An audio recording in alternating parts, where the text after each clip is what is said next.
Goeiemôre. Soms stap ons 'n pad wat voel asof dit al hoe steiler raak. Asof die dinge wat ons in ons hande dra al hoe meer raak. Asof dit wat ons moet hanteer, dit wat ons moet dra, dit wat ons moet deurmaak, net te moeilik word. Dit was maar nog altyd die storie van die mens. En daarom lees ons al so ver terug soos in die Psalmboek 'n stuk gerusstelling, 'n stuk troos wat ons by die Here kry. Psalm 37 vers 5 sê vir ons: Vertrou op die Here, glo in hom, hy sal sorg. Nie, hy sal sorg wanneer jy alles uitgewerk het nie.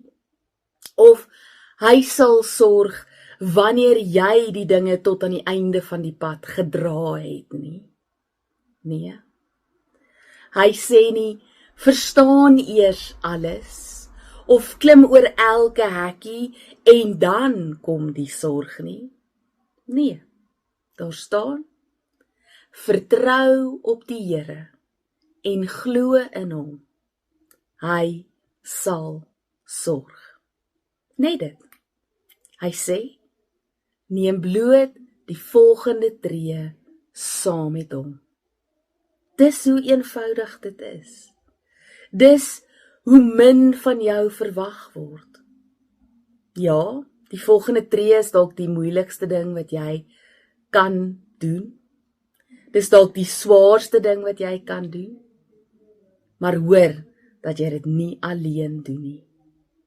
Dat God dit saam met jou doen. Die Hebreëse teks hier gebruik eintlik die woorde om jou bekommernisse, om jou swaar, om jou moeilike dinge af te rol op God. Dis wat God hier vra. Oorgawe. Rol dit alles af op God. Weet dat hy saam met jou die pad stap. Dat hy saam met jou dra. En as die Skepper God saam met jou dra, is die pad makliker om te stap. Want hy is die Almagtige, die Alomteenwoordige.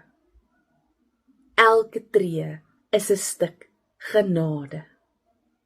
Kom ons bid saam. Ons Skepper God, dankie dat ons hieraan kan vashou. Help ons om ons vrag, ons hindernisse, ons bekommernisse en ons vrese af te rol op U, sodat ons meer kan vertrou, meer kan glo. Dankie Here dat U sorg. Dankie dat ons daarin kan vashou, teen elke steilte, teen elke bult. Ons loof en ons prys U. Amen. Gaan vandag in sy groot vrede.